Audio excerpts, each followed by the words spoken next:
The other thing I've said over the years, and some of you may have seen this, is I think we've got to understand where the skills of the mature age worker fit.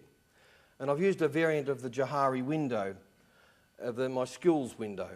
And there are things I know, and I know them. And that's my confident self. It's an area of free activity. I'm confident about it. I feel I'm competent. It's out in the public domain. I'm happy to talk about it.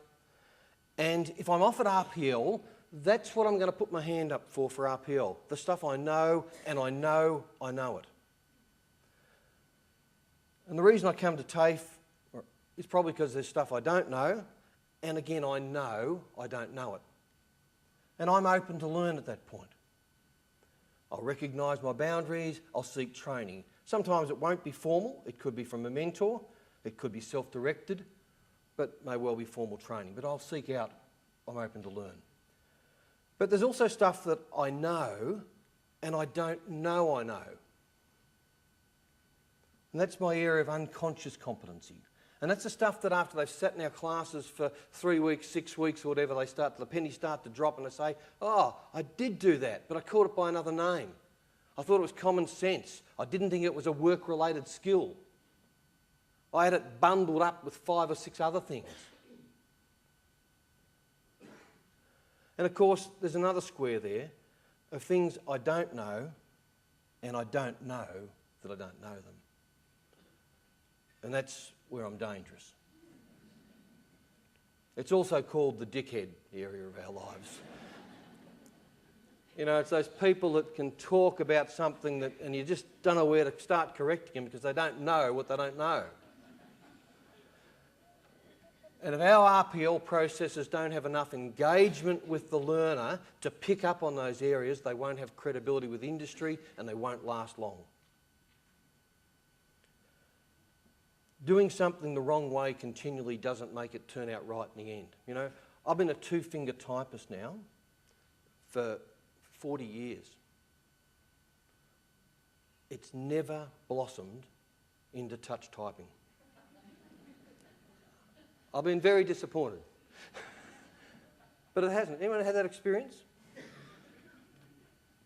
So just because I've done something you know, it gets me by. I write lots of papers. I can write, I can publish, but don't employ me as a typist. But of course, the aim of any RPL process or any learning process is to grow that confident self. And we need sufficient engagement that we get to bring out into the open things that they know but they didn't know they knew, to teach them new things, and to uncover and confront bad practice where things have changed, whatever, and so on. Reframing, extending, codifying, all that. So we need to dare to dream of RPL as more than just collecting and sorting paper, more than just being a gatekeeper, keeping some in, letting others out, and more than just ticking boxes until we can shout, bingo, you've won the prize. It needs to be professional judgment with a plan. If we are to support the learners, well, I call it professional judgment with a plan. And I'll come back to that. Professional judgment. How much do we need to see to know what's in front of us? Now the answer is not very much if we know about our subject. But we do need to know which bits we want to look at and which bits are critical. And as Margaret said, it's not just enough to say they held the hammer right, but we don't, and all, as Berwin said yesterday, all of teaching and all of assessment is a sieve. We don't see it all, but we see the critical aspects and we use our professional judgment informed by good processes and sound tools to make that.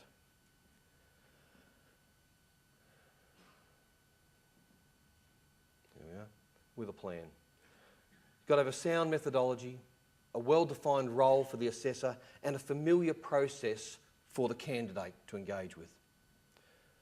I've been pushing an approach I've called recognising competency, and it's about, and I've seen a lot of the elements of it in some of the projects here, and A couple of people said they plagiarised bits, and that's good luck to you. I'm pleased that it was useful. But the idea of empowering and working with assessors and a strengths-based approach driven by interview and observation with sufficient paper and other evidence that's appropriate has been a methodology that I've talked about for some time. It's about defining people's own goals, demonstrating, helping them demonstrate and discover skills they didn't know they had. I want to talk a bit about empowerment. Empowerment in community services and other areas is often too much talked about as if it's some personal quality that, you know, I come to the sense of myself as a worthwhile and valuable person and I feel empowered to claim what's mine. And empowerment can be that. But to me, empowerment is also about good forms and processes and clear structure. Good structure empowers, knowing what comes next, knowing how long this will take, knowing how much this will cost, knowing what I have to do, what you will do. Don't personalise empowerment either to you as an assessor or to the candidate. Embed it in good, sound processes, because that's also empowering. And so I've always been keen to have a clear step, and whether it's this or others, and again, I'm not going to talk about these steps here today, but have a structured process that you can say, this is where we start, this is how we finish, this is how it runs. And don't just trust your professional judgment. It has to be more than, trust me, I know what I'm doing.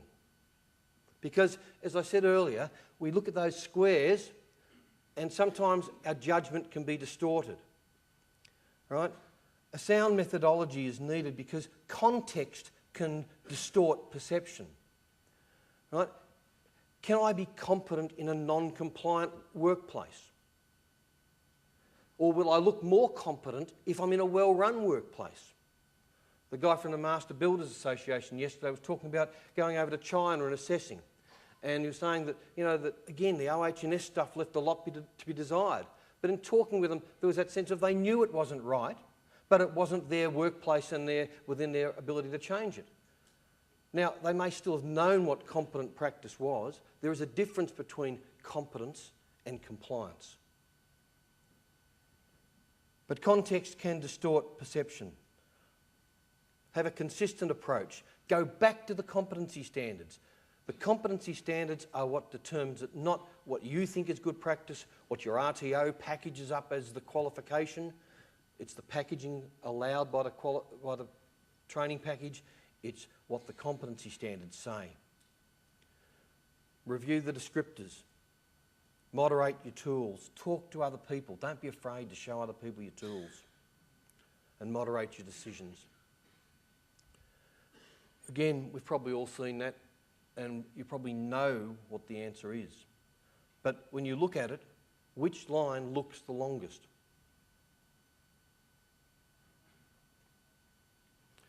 And of course, if I bring out my lines of guidelines, it's apparent that they are both exactly the same. But as soon as I take them away again, we haven't learnt. I still see one as being different to the other. And that's why we need good tools and good processes and the standards as a reference point that support our judgment.